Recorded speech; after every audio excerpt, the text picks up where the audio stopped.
Bem-vindo ao Seguindo Medo. Ajuste o volume e apague as luzes. Porque agora você vai ouvir, depois do expediente. O som do vento batendo nas portas automáticas ecoava pelo estacionamento vazio do supermercado Nova União, em Goiânia. Era quase meia-noite. Lá dentro, as luzes de corredor piscavam em tons amarelados, lançando sombras compridas entre as prateleiras. Anderson, o gerente, estava novamente sozinho. Era o quinto inventário consecutivo que terminava com números inexplicáveis. Alimentos sumindo. Pacotes inteiros. Caixas de leite, arroz, latas de conserva, até carnes embaladas. Nada de arrombamento, nada de rastros. Mas o prejuízo crescia, e a direção começava a desconfiar que o problema podia ser ele mesmo.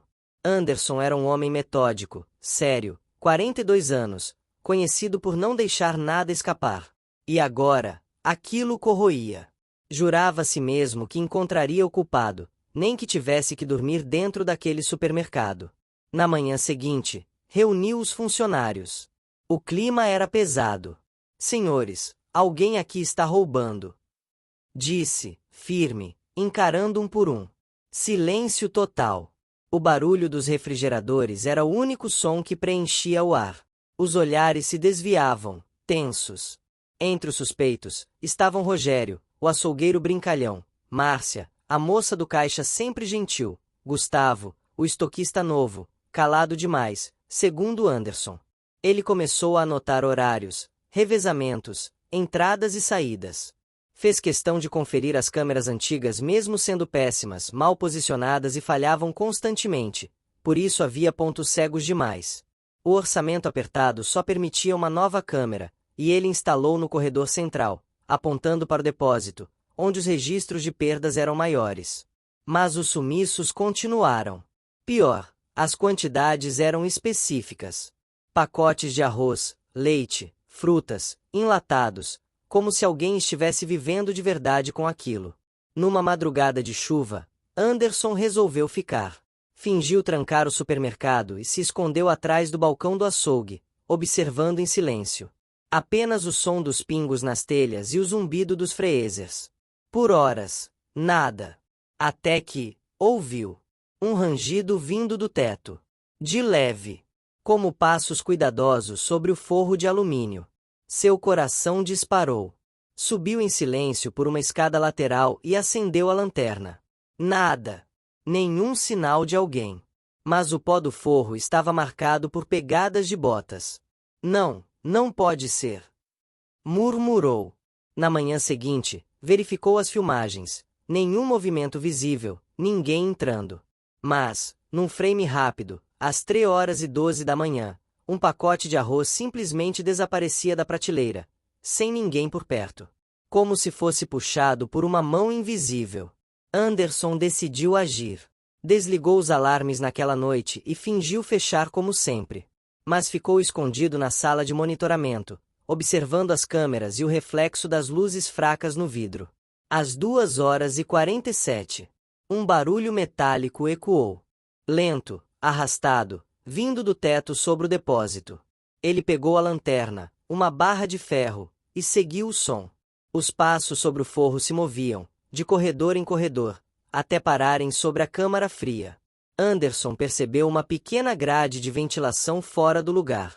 Ao aproximar a lanterna, viu uma corda improvisada descendo por dentro do teto, feita de lençóis amarrados. Seu sangue gelou.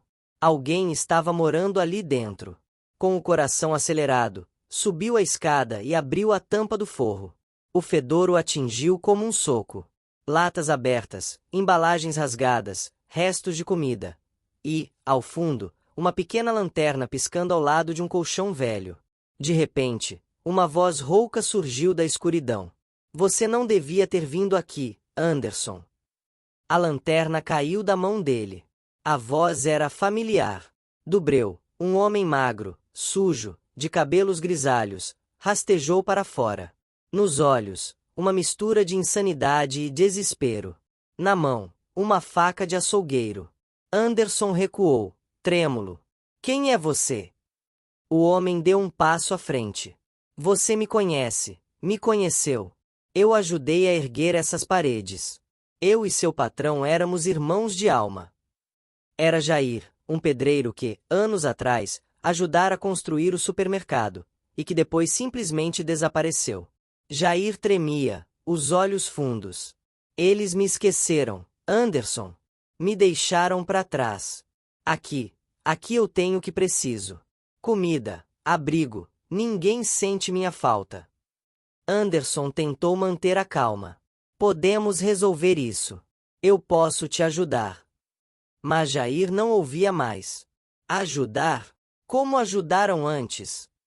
Gritou, investindo com a faca. Anderson tropeçou, correu para o corredor central.